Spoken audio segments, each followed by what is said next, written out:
Hey, if you've ever had an interest in ceremonial magic, then this episode is for you. We're going to be talking about the lesser ritual of the pentagram this time around. That and our Sunday morning spread coming right up.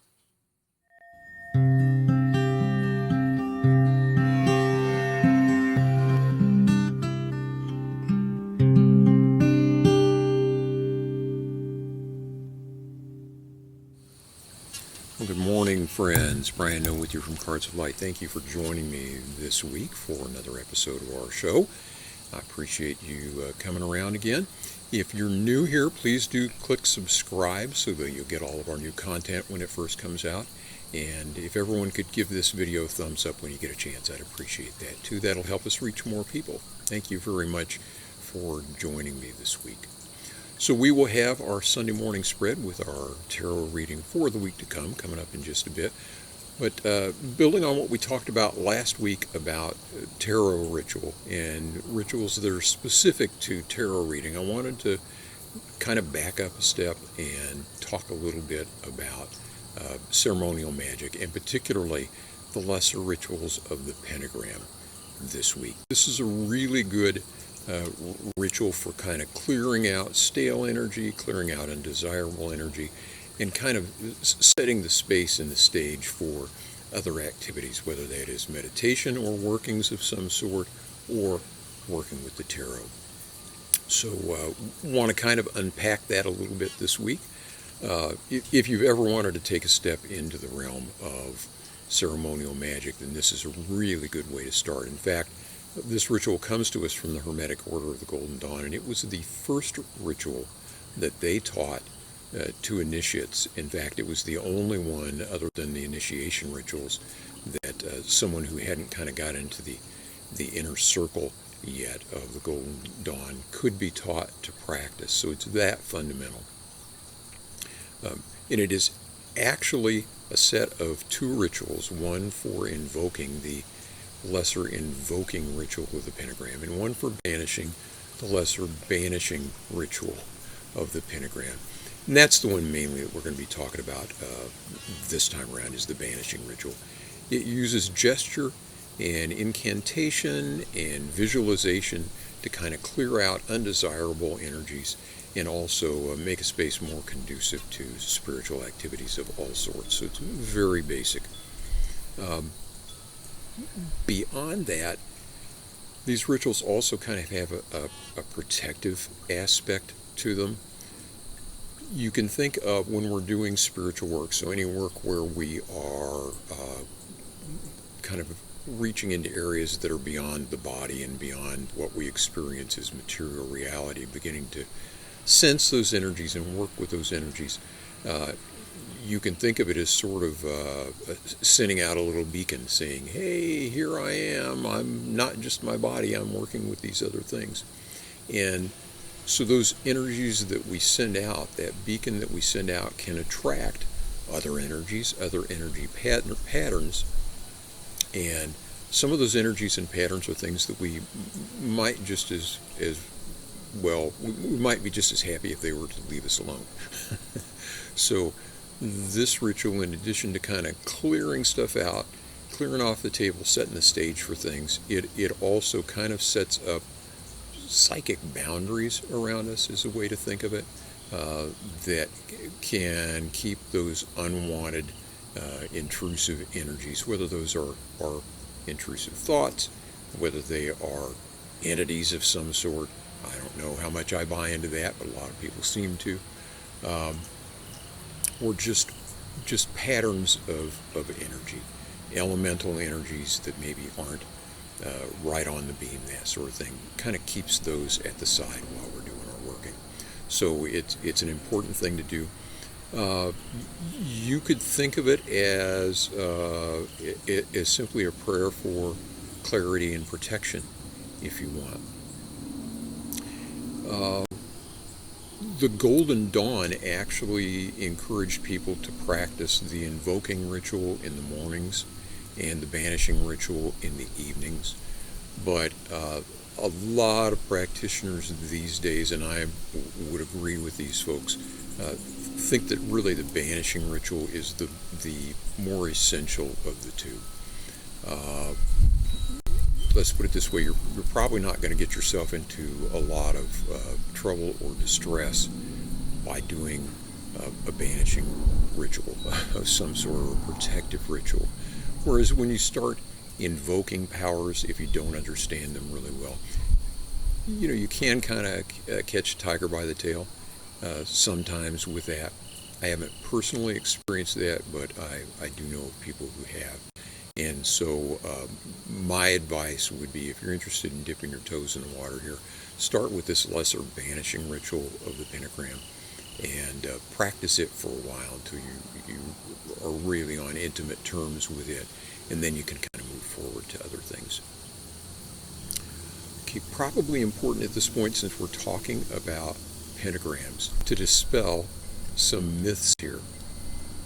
And people, I remember when I started wearing a pentagram necklace at some point, I got some funny looks from folks, especially some evangelical Christians, who were like, oh, wait, that star has 5 points, that's bad. And it is really only within the last couple centuries that that symbol has had that connotation. It is a symbol that predates Christianity, but during the Christian era, for the most part of the Christian era, until a couple centuries ago, it was a Christian symbol. It symbolized the wounds of Christ. It symbolized the authority of spirit over matter. Lots of virtuous symbology in the pentagram. And so we needn't be frightened of it or think of it as something with connotations of like satanic cults or things like that. It is one of those symbols that tends to provoke reactions from people, but it really shouldn't, unless somebody has got a problem with the Abrahamic traditions. And that's another whole thing that we'll get into in a moment. But anyway, don't be worried about the pentagram as something that's going to get you in trouble with dark forces or sell your soul to the devil or anything like that. It really is not about that at all. This ritual also, once I began to learn it, and I had some trepidation early on because it came from the Golden Dawn, and they are a mixed bag. And I think I had some programming still in me from my years as a child in an evangelical Christian church, where I was nervous about this ritual because of the symbol, but also because of just, it's a ritual, it's a magic ritual. When I started to learn this, though, what amazed me is how Christian it is, or how well it fits into the Judeo-Christian moral view, really.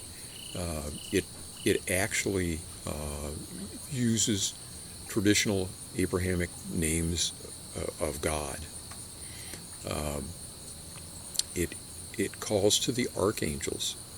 It's something that seems to me that would be at home side by side with a lot of ritual in the Catholic and Orthodox churches.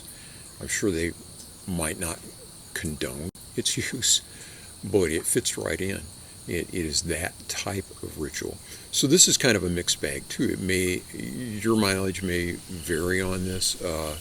It may be something, if you don't vibe with with the Judeo-Christian tradition, then it may kind of be off-putting.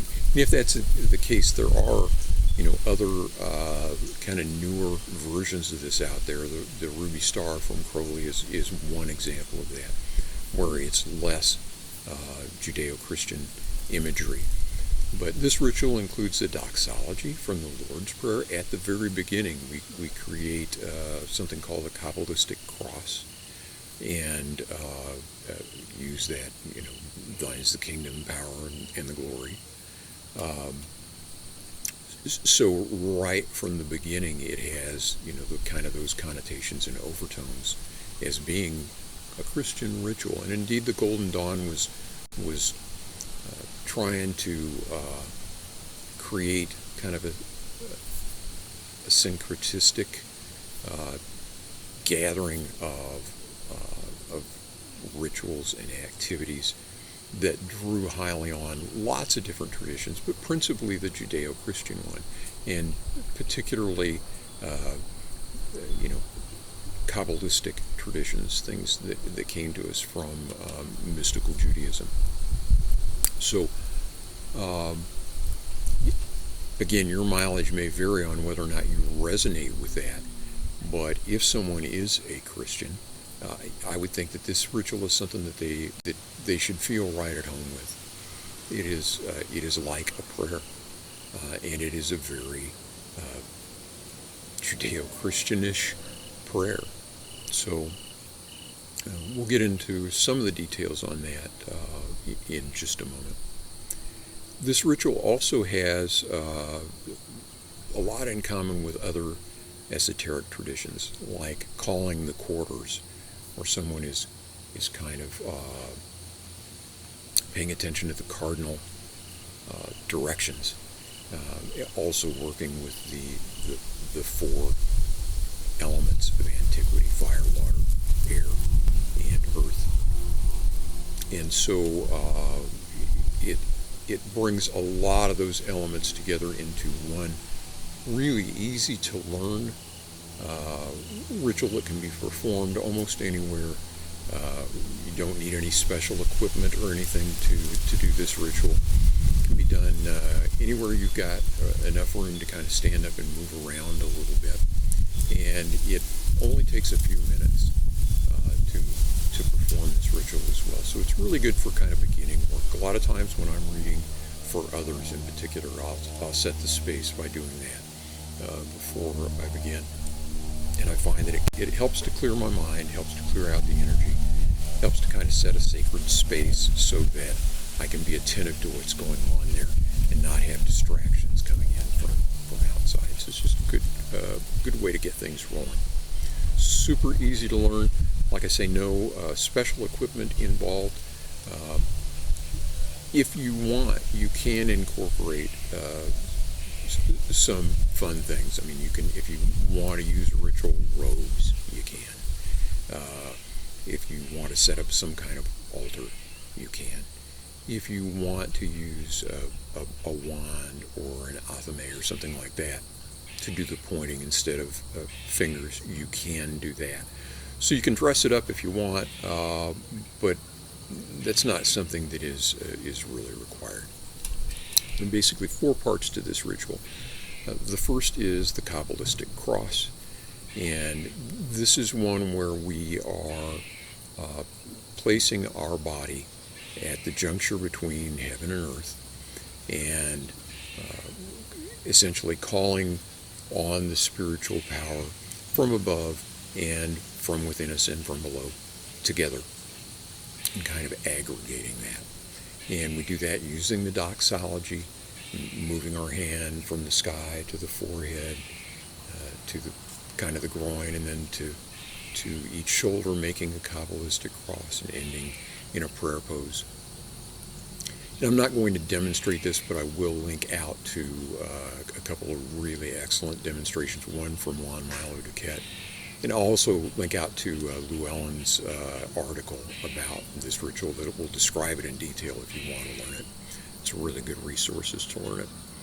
So we do that Kabbalistic cross at the very beginning, and then we're moving to each of the cardinal compass points, starting with the east, drawing a pentagram in the air with finger or with an instrument of some sort, and then charging that pentagram with a name of God. And again, these are traditional Abrahamic names for God. So we do that at each of the 4 compass points, and then the next part is to evoke the archangels at each of those points. So we're saying, before me Raphael, behind me Gabriel, at my right hand Michael, at my left hand Uriel. So we're calling to them for their protection, and also as representatives of those cardinal points and of the four elements. And then finally at the end we repeat the Kabbalistic cross to bring the whole thing to a close. Like I say, the whole operation takes maybe 5 minutes would be a stretch. That would be a long version of this ritual. So it doesn't take long at all to do. I just started using this ritual over the summer. And again, I had early on, as I began to delve into kind of spiritual practices and things, probably 5-6 years ago, I got interested in the Golden Dawn and began reading about them, learning about these sorts of rituals. I ran across this one, thought, oh, that might be a good one to learn, but it was just a little too much for me. I just wasn't quite ready, mainly because of some of the baggage that I was carrying around. And so it took me a few years to circle back and get to it, but I did learn it this summer. Only took a couple, 3 days of researching and then practicing to kind of get pretty fluent in doing it. And I found it to be just a really good way to start either a meditation session, or if I'm doing a reading, or if I just am feeling kind of icky, or feeling that the energy in a space is kind of constrictive or off somehow or something like that. It's a way, for me at least, it kind of cleanses that area, sort of like a soft reboot to a computer. Kind of, okay, let's start over here again. And so that is very helpful, even if I'm not doing a actual formal working or something like that. Anyway, I found it very beneficial in my life. I think it's enjoyable. Ceremonial magic is fun anyway. Even if you don't think of it as a spiritual practice, just kind of the cosplay aspects of it can be entertaining and fun. But I think that this also, if you take it seriously, can be beneficial to you, beneficial to your spirit, beneficial to your body, beneficial to your growth and development. I think already in the few short months that I've been practicing, that it has been really good for me. So I would love to know what you think. If you practice this ritual, or if there are other similar things that you do, I'd like to hear about those. If you have your own kind of special take on the rituals of the Pentagram, love to hear about that. If you've got concerns or questions, would love to hear that. And if you take this ritual up and learn anything, I would love to hear that as well. You can either leave comments here with the video, or you can visit the weblog, as always, at atarotjourney.com and get my contact information there if you'd like a little more private conversation about it. All right. I believe that will cover what I wanted to cover. Again, more resources will be in the description box if you'd like to follow out the links there to get more information about this ritual. And I think for now we will go to the table for our tarot card reading for the week. Okay, the table is set. Here we are with our 4-card energy reading for the week to come, the week of October 12th, 2025. And as usual, we're looking at the 4 dimensions of life here. We've got the moon, and we've got 4 majors this time, which is interesting. Both the moon and which is kind of interesting too. In the physical dimension, we have the moon. In the social emotional, we have the Fool card. In the mental dimension, we have the sun. And in the spiritual dimension, the Priestess. So let's take these one at a time.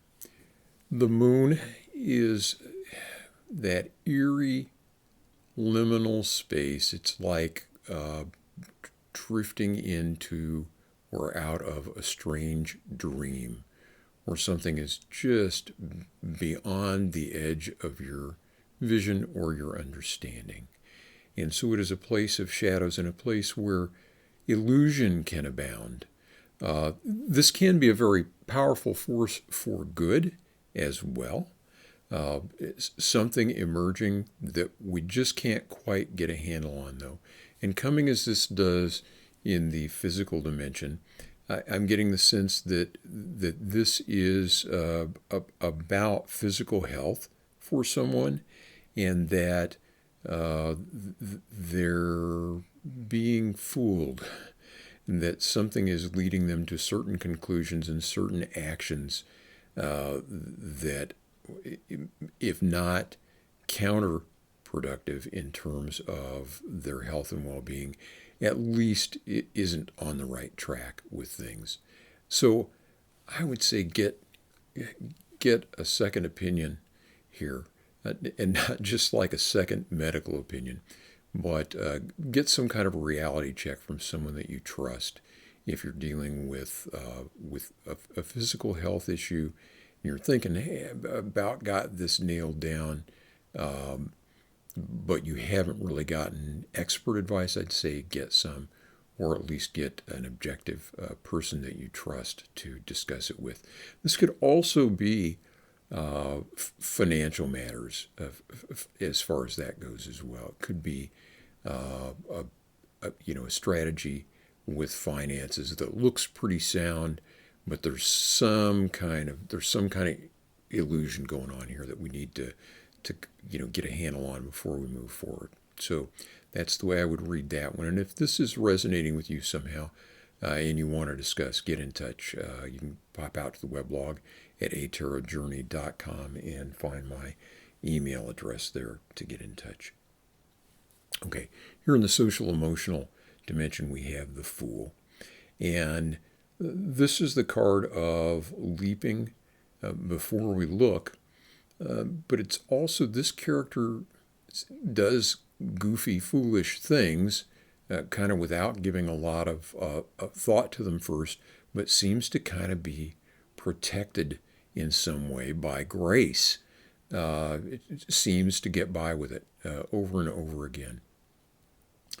I would say, coming in this dimension, in the social emotional dimension of our lives, this is an indication that we're doing something that seems foolish to other people.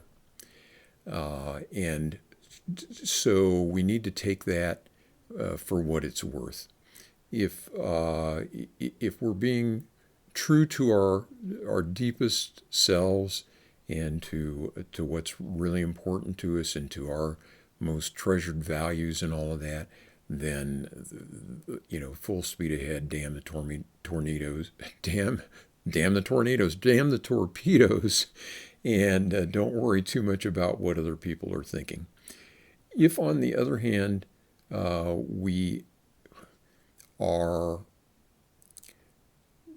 kind of jumping into something without a lot of regard to it, this may give us reason to, we don't want to be doing that just to be doing it. We don't want to be just putting on a show of being unique and carefree and all of that kind of stuff.